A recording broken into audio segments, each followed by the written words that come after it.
नमस्कार, मैं हूं प्रियंका संभव और आप देख रहे हैं टैक्स गुरु। फाइनेंशियल ईयर 2013-14 के लिए इनकम टैक्स भरने की आखिरी तारीख यानी 31 जुलाई बेहद करीब आ गई है। रिटर्न फॉर्म भरने की कवायद अपने चरम पर है और डेडलाइन को इतना करीब देखकर कहीं आप रिटर्न भरते वक्त कोई गलती ना कर दें, इसलिए हम लेकर आए हैं टैक्स गुरु रिटर्न स्पेशल। इस बार रिटर्न भरने के नियमों में भी कुछ बदलाव आए हैं, तो अगर आप साल 2013-14 के लिए इनकम टैक्स रिटर्न भरने जा रहे हैं, आज का शो आप ही के लिए है। और रिटर्न से जुड़े आपके सभी सवालों और वो जो नई बातें जो जुड़ गई हैं इस बार के रिटर्न फाइलिंग में, वो सब बताएंगे हमारे टैक्स एक्सपर्ट यानी आप सभी के चहेते टैक्स गुरु सुभाष लखोटिया जी। तो रिटर्न की सारी बारीकियां हम रखेंगे आपके सामने लखोटिया जी के साथ मिलकर। लेकिन शो शुरू करने से बिल्कुल पहले यानी सबसे पहला सवाल टैक्स गुरु से यही, टैक्स गुरु होने के नाते टैक्स पेयर के लिए क्या हाईलाइट है आपके लिए इस बार के रिटर्न फाइलिंग में? सबसे पहले तो ध्यान रखो भैया कि रिटर्न फाइलिंग का टाइम नहीं बढ़ा है। आपने सोच लिया हो कि जुलाई में आया बजट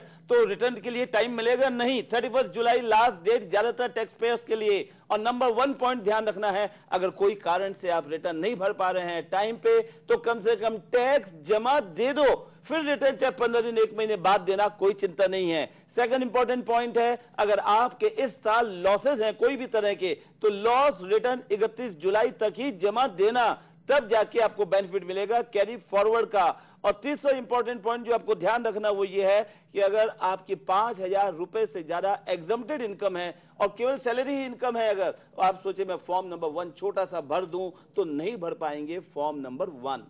चलिए, फॉर्म्स की बात आपने कही है इसलिए सबसे पहला सवाल, इतने तरह के फॉर्म्स है, एक फॉर्म्स का रिकैप दे दीजिए हमारे टैक्स पेयर्स के लिए। जी हाँ, ध्यान रख लो भैया तो करेक्ट आप रिटर्न फॉर्म भर सके। नंबर 1 है जो भरना है रिटर्न फॉर्म, जो भर सकते हैं, जिसका यूज कर सकते हैं आप, वो है ITR 1 income tax return form number 1। Generally वेतनभोगी कर्मचारियों के लिए, अन्य उनके पास अगर एक प्रॉपर्टी से इनकम हो, इनकम फ्रॉम अदर सोर्सेज हो तो भी रिटर्न भर सकते हैं। पर मोस्ट इंपॉर्टेंट बात ध्यान रखने की एक ही है, अगर 5,000 रुपए से ज्यादा अगर आपकी है एग्जम्प्टेड इनकम, चाहे डिविडेंड इनकम, चाहे PF इंटरेस्ट, चाहे PPF इंटरेस्ट, तो फॉर्म 1 नहीं भर सकते। अब आ जाइए second form number 2, return form number 2 बहुत ही इंपॉर्टेंट, पर्टिकुलरली इंडिविजुअल NHUF के लिए अति इंपॉर्टेंट। और इसके अंदर आप अपनी सभी रिटर्न की जो इनकम है, सब तरह की इनकम तो यूज कर सकते हैं फॉर्म नंबर 2। केवल ध्यान रखना है बिजनेस इनकम नहीं होना चाहिए आपको फॉर्म नंबर 2 भरने के लिए। और नेक्स्ट इंपॉर्टेंट है फॉर्म नंबर 3 ITR 3, अगर आप हैं पार्टनर तो भरिए इस फॉर्म को, फॉर्म नंबर 3 को। अब नेक्स्ट है फॉर्म 4S सुगम इनकम टैक्स रिटर्न फॉर्म। ऐसे लोग इंडिविजुअल्स वगैरह जिनके यहाँ इनकम है फ्रॉम स्मॉल बिजनेस और वो बिना बही खाते रखे रिटर्न भरना चाहते हैं तो फॉर्म नंबर 4S यूज करें।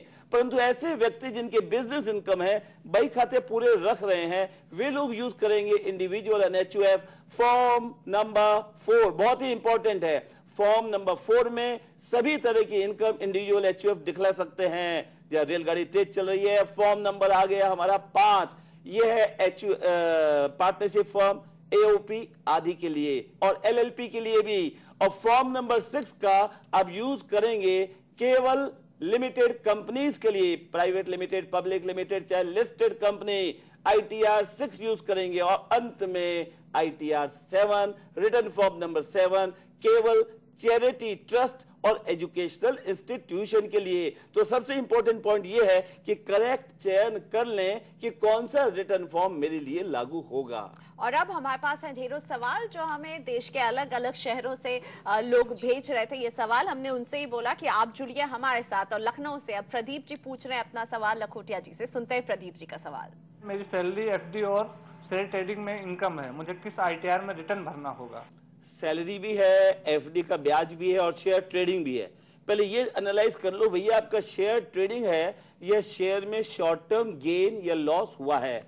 अगर आप बोलते हैं शेयर ट्रेडिंग ही है मेरी, तो आपका बिजनेस इनकम हो जाएगा, आपको ITR 4 भरना पड़ेगा। पर अगर परचेस किया, सेल किया और उसके अंदर कोई प्रॉफिट हो गया और लॉस आदि हो गया तो आप ITR 2 भर सकते हैं, अन्यथा बिजनेस इनकम हो गई तो आपको भरना पड़ेगा ITR 4। चलिए, अब लखनऊ से हम चलते हैं चेन्नई की तरफ। वर्षा जी पूछ रही है अपना सवाल। मैं अपना income tax return online file करना चाहती हूँ। फाइल करने के दौरान मैंने जो अपना सैलरी अकाउंट है उसे ऑलरेडी ITR 1 में रजिस्टर किया है। तो मेरा सवाल ये होगा कि अगर मैं अपना शेयर इनकम जो है, जो अदर सोर्सेज से है, उसे अगर रजिस्टर करना चाहूँ तो मुझे उसे ITR 1 में करना पड़ेगा या मुझे ITR 2 में करना पड़ेगा? ऐसा है जी, पहले तो अलग अलग इनकम के लिए एक ही व्यक्ति अलग अलग ITR नहीं भर सकता है। ITR भरना है person wise, not income wise. इसलिए आपकी अगर सैलरी इनकम है और उसके अलावा कैपिटल गेन आदि है तो आप ITR 2 यूज करें। अगला सवाल सुरुचि जी का है, मुंबई से जुड़ रहे हैं हमारे साथ। सुरुचि का सवाल सुनते हैं।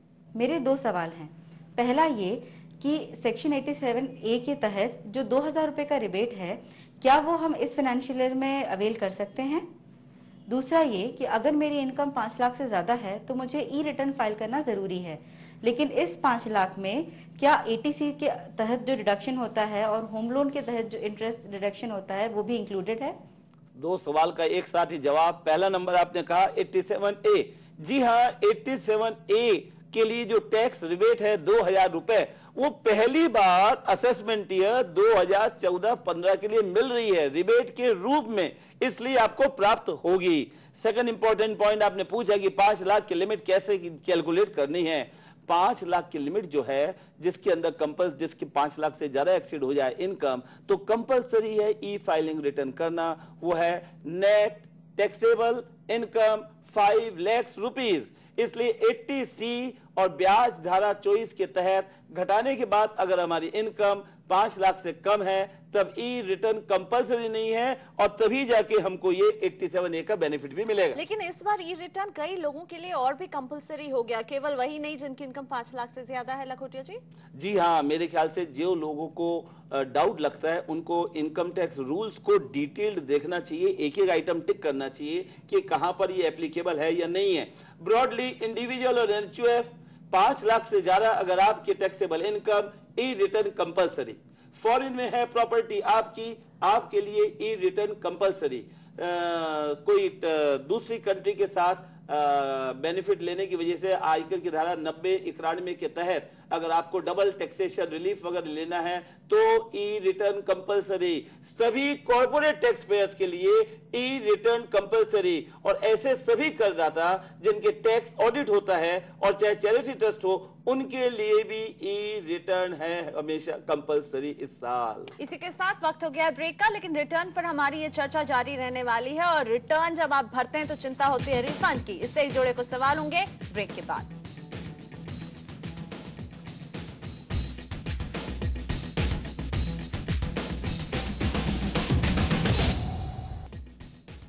Welcome back. टैक्स गुरु में हम लेकर आए हैं आपके लिए रिटर्न स्पेशल। रिटर्न भरने की आखिरी तारीख करीब आ रही है, ऐसे में आप क्या करें, किन बातों का ध्यान रखें, ये सब हम आपको बता रहे हैं। जब रिटर्न भरते हैं और अगर उसमें आपका कुछ रिफंड बन रहा हो तो सबसे ज्यादा खुशी होती है कि चलिए रिफंड कुछ मिल रहा है, लेकिन ये भी चिंता होती है कि रिफंड कब तक मिलेगा। लेकिन लखोटिया जी, मुझे लग रहा है ये चिंता और बढ़ने वाली है, क्योंकि इनकम टैक्स की रिटर्न फॉर्म में अब आ रहा है कि रिफंड क्लेम करने का एक जो कॉलम था वही हटा दिया गया चेक से जो आप रिफंड लेते हैं। बिल्कुल, मेरे ख्याल से सबसे पहले जो हमारे दर्शक जिनको रिफंड लेना है उनको एक फिल्मी गाना याद करना भूलना पड़ेगा।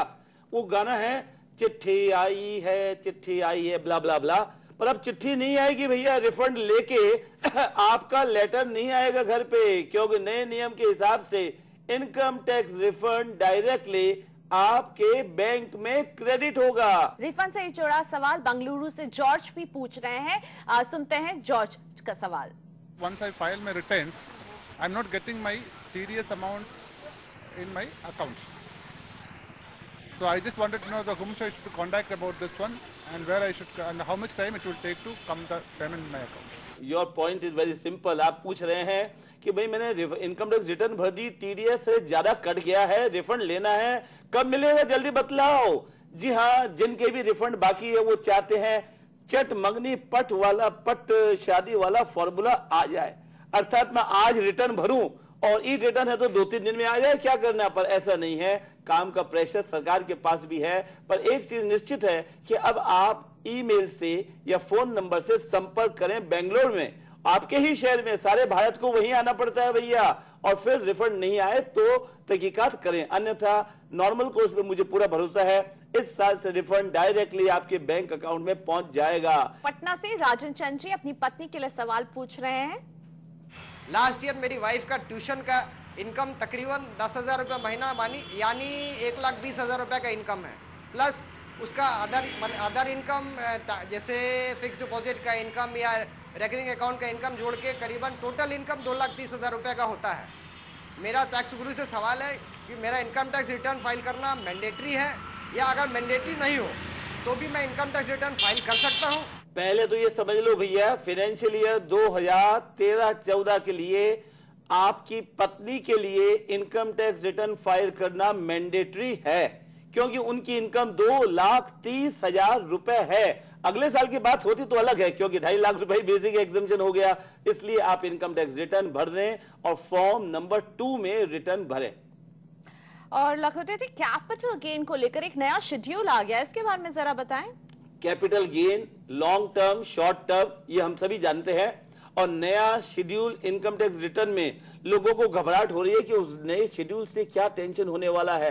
टेंशन बिल्कुल नहीं है। पहली बात तो ये ध्यान रखें, केवल सरकार ने इंट्रा हेड के अंदर, मतलब एक ही हेड में और चीजों की डिटेल्स जानकारी मांगी है, और साथ ही साथ लॉस अगर है, प्रॉफिट है, उसके बारे में पूरा डिटेल्ड विवरण फिगर्स के अंदर आप अपने रिटर्न फॉर्म में लिखिए। और लास्ट में अगर कोई कैरी फॉरवर्ड करना है लॉस जो इस साल नहीं मिल रहा है, अगले साल मिलेगा आपको, लॉन्ग टर्म है या शॉर्ट टर्म, सबका अलग अलग डब्बे में या बॉक्स में रिप्लाई दीजिए। कुल मिलाकर 10-15 मिनट आपको ज्यादा लगेंगे, पर आपको जानकारी तो देनी पड़ेगी भैया। और लॉन्ग टर्म कैपिटल गेन से जुड़ा अगला सवाल नवाबों के शहर लखनऊ से आया हमारे पास। मैंने अपना घर बेचा है और मुझे लॉन्ग टर्म कैपिटल प्राप्त हुआ है, मैं इस रिटर्न फॉर्म में कहां दिखाऊं? नेचुरली आपने जब पूछा है कि बेचा है तो डेफिनेटली फाइनेंशियल ईयर 2013-14 में मार्च 14 के पहले ही बेच दिया है, तो कैपिटल गेन का जो शेड्यूल है उसमें दिखलाइए। हाँ, नई चीज आपके लिए जो आ गई है वो ये है, अब क्या टैक्स दे रहे हो आप? आंसर हो सकता है हाँ या ना। और टैक्स बचाने के लिए क्या कर रहे हो? कैपिटल गेन बॉन्ड में निवेश कर रहा हूं, हाँ या ना। और तीसरा हो सकता है कैपिटल गेन बचाने के लिए मैं नई प्रॉपर्टी में निवेश कर रहा हूं। तो तीनों में से जो भी आंसर है उसकी पूरी डिटेल नए इनकम टैक्स रिटर्न फॉर्म में आपको देनी पड़ेगी। इसलिए ध्यान रखना, कोई समस्या नहीं है, आयकर कानून जो पहले थे वही हैं, पर एक नई चीज ध्यान रखना, ये गलती नहीं कर दो क्योंकि आपके फिगर्स नहीं भेजे कि पिछले साल भी कैपिटल गेन बॉन्ड के लिए निवेश कर लिया और इस साल भी इन्वेस्ट कर दो, नहीं चलेगा। टोटल मैक्सिमम 50 लाख इन्वेस्ट कर सकते हैं।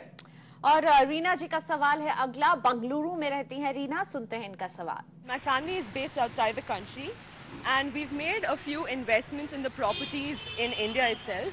So my question is, how exactly do we file for the income generated from such properties, and is there any particular clause to this since we are NRIs? अगर आपके पास विदेश में property है और आप NRI नहीं हैं तो आप ऑनलाइन रिटर्न ही भरना कंपलसरी है, फॉर्म नंबर 2 भरना पड़ेगा।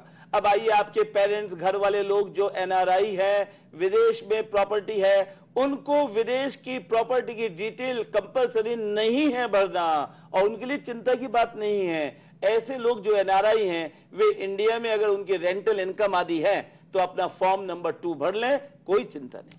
और शेयर्स की खरीद बिक्री से जुड़ा सवाल अहमदाबाद से स्वप्निल जी पूछ रहे हैं। मेरा सवाल ये है कि पिछले साल मैंने शेयर्स अपने बेचे थे और उसमें मुझे 2 लाख का लॉस हुआ था और 2 महीने पहले मुझे 2.5 लाख का प्रॉफिट हुआ है शेयर्स बेचने के बाद। तो अभी मुझे जो टैक्स भरना है तो मुझे प्रॉफिट में से लॉस बात करने के बाद जो अमाउंट रहेगी उस पर टैक्स भरना पड़ेगा या फिर जो प्रॉफिट हुआ है उस पर टैक्स मुझे भरना पड़ेगा? हाँ, लॉस की चिंता तो सताएगी, इसमें क्या शक है, पर आपने ये बतलाया नहीं कि आपका लॉन्ग टर्म लॉस है या शॉर्ट टर्म लॉस। पहला तो अगर लॉन्ग टर्म कैपिटल लॉस है पिछले साल का तो ट्रीट इट एज लॉस्ट, उसका कोई बेनिफिट नहीं मिलेगा।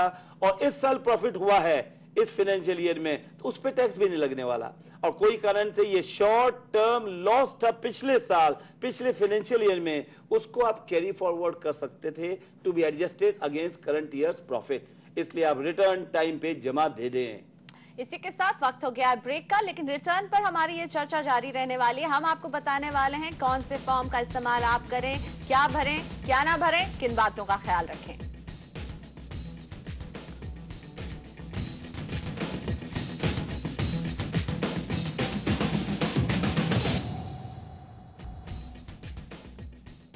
Welcome back. टैक्स गुरु के रिटर्न स्पेशल में हम लेकर आए हैं रिटर्न से जुड़ी वो सारी बातें जो आपको जाननी जरूरी हैं, और इस बार कुछ तरह से कुछ नए नियम भी आए हैं जिसका ख्याल आप जरूर रखें। और इसी कड़ी में एक नया नियम सीबीडीटी ने ये लागू किया है कि एक मोबाइल नंबर और ईमेल आईडी से केवल 10 रिटर्न ही भरे जा सकते हैं। एक लिमिट तय कर दी गई है। इस लिमिट का क्या मतलब वाला कोटिया जी, क्यों कदम उठाया ऐसा? ये अपने सुविधा के लिए सरकार ने यूज किया है ताकि एक चार्टर्ड अकाउंटेंट 200-500 रिटर्न एक साथ नहीं भरे। पर इसमें तकलीफ क्या है, अगर आपको खुद को 20 रिटर्न भरनी है अपने ही ग्रुप की और आप ही भरना चाहते हैं तो 2 आईडी ले लो, 2 फोन नंबर ले लो, उसमें इतनी कौन सी परेशानी की बात है? इसमें कोई परेशानी नहीं है। और न किंतु परंतु आखिर क्या विचार है सीबीडीटी का, क्या मंशा है उनकी, ये सब विचार बिल्कुल न करें। किसी प्रकार की इसमें चिंतन नहीं है। चलिए अब सवालों का रुख करेंगे, क्योंकि आप सभी अभी बिजी हैं रिटर्न भरने में, तो इससे जुड़े सवाल होने भी लाजमी है। बंगलुरु से किरण का सवाल लेते हैं। I use my credit card for official purposes also sometimes, which it is like an expenditure from the company side, which I get remitted again by cash or by check. But again, I don't know how this is going to affect while I'm filing my taxes, because it's going to be directly reflected on my credit card expenditure. अगर business जहां हम नौकरी करते हैं या हमारा business है उस पर्पस के लिए है तो अलग से आप खर्चा करें, और खर्चा करने के बाद अपने एम्प्लॉयर से पैसे ले लें, हिसाब रखें। और अगर आपने ये खर्चा अपने पर्सनल पर्पस के लिए किया है और काफी बड़ा खर्चा कर दिया, अब आप बता भी नहीं पा रहे हैं कहां से पैसे लाए और कहां तकलीफ है, तो समस्या की बात है। अन्यथा किसी प्रकार की समस्या इससे उत्पन्न नहीं होगी। और अब दूर करते हैं लवीना जी की परेशानी। मुंबई से लवीना जी ने अपना सवाल भेजा है हमें। इस फाइनेंशियल ईयर के दौरान 2 महीने मैंने सिंगापुर में काम किया था। जब मैं सिंगापुर में काम करती थी, मैंने कुछ अमाउंट इंडिया रेमिट किया था। मेरा सवाल ये है कि ये अमाउंट जो मैंने इंडिया में रेमिट किया था वो मेरे टैक्सेबल इनकम में आएगा या नहीं? अगर आएगा तो वो किस आईटी हेड के अंदर मुझे दिखाना पड़ेगा, और अगर एग्जेम्प्ट होगा तो किस आईटी हेड के अंदर एग्जेम्प्ट होगा? आपकी बात से ये नहीं पता चल रहा है कि आप जो इस साल बोल रहे हैं तो 1 अप्रैल से चालू होने वाले नए साल की बात कर रहे हैं या पिछला साल जो बीत गया उसकी बात कर रहे हैं? हम सारी बातें तो लास्ट फाइनेंशियल ईयर 2013-14 की कर रहे हैं। उसी साल की अगर आपकी परेशानी है ये मान के चलें, और ये मान के चलें कि आप 2 महीने केवल सिंगापुर गए, थोड़ा काम किया, वहां से पैसे इकट्ठे किए, लेके भारत में आ गए, तो आपके भारत जो रिटर्न भरेंगे आप फाइनेंशियल ईयर 13-14 उसमें रेसिडेंट कहलाएंगे। और रेसिडेंट होने की वजह से 2 साल में जो आपने इनकम की सिंगापुर में और जो इनकम भारत में की, दोनों इनकम जुड़ जाएगी। कितने रुपए रेमिट किया उससे मतलब नहीं। समझ लीजिए आपने 100 इनकम की और रेमिट 50 किया, तो आपकी इनकम में 100 रुपए फुल अमाउंट जो इनकम बनती है वो जोड़े जाएंगे, न कि जो अमाउंट आपने यहाँ केवल ट्रांसफर की। आप बार बार स्ट्रेस कर रहे हैं कि आप भर रहे हैं रिटर्न 2013-14 के लिए, यानी कि जो इस बार वित्त मंत्री जी ने जितने अनाउंसमेंट किए, हमारा टैक्स एग्जेम्पशन लिमिट बढ़ाया है, एटीसी का लिमिट बढ़ गया, ये सब फायदे हमें अभी नहीं मिलने वाले हैं। बिल्कुल, इस कान से सुनो, इस कान से निकाल दो भैया, क्योंकि जो बजट में वित्त मंत्री जी ने बातें बतलाई है वे लागू है करंट फाइनेंशियल ईयर, जिसकी इनकम टैक्स रिटर्न हम भरेंगे 31 जुलाई 2015। इसलिए याद बिल्कुल मत करो कि एटीसी 1.5 लाख हो गया फायदा हो गया, हाउसिंग लोन 2 लाख हो गया फायदा हो गया, एग्जम्पशन लिमिट भी 2 लाख से 2.5 लाख हो गई, मेरा फायदा हो गया। बिल्कुल नहीं, अन्यथा गलती कर दोगे। पुरानी बातें याद करो पुरानी रिटर्न भरने के लिए, नई बातें याद करो अगले साल के लिए। जी हाँ, तो यानी कंफ्यूज बिल्कुल मत होइए, क्योंकि ये आप पिछले साल का रिटर्न भर रहे हैं, इसलिए पुराने नियमों का ख्याल रखें, अगले साल नए नियमों का। शुक्रिया लखोटिया जी रिटर्न से जुड़ी इतनी सारी बातों के बारे में बताने के लिए, हमारे टैक्स पेयर दर्शकों के उलझन सुलझाने के लिए। आज के लिए हमें यही इजाजत दीजिए। आप हमें अपने सवाल भी भेज सकते हैं। अपने सवाल आप हमें SMS के जरिए भेज सकते हैं। टीजी लिखकर स्पेस दीजिए, अपना सवाल और नाम लिखकर 51818 पर से भेज दीजिए। आप हमें ईमेल भी कर सकते हैं tax@moneycontrol.com taxguru.com पर, साथ ही में इस पते पर भी भेज सकते हैं अपने सवाल। याद रखिए सवाल के साथ अपना नाम और फोन नंबर भी हमें जरूर भेजें। द टैक्स गुरु में आज हमें यही इजाजत दीजिए, अगले हफ्ते हम फिर हाजिर रहेंगे आपके लिए टैक्स को आसान बनाने के लिए। नमस्कार।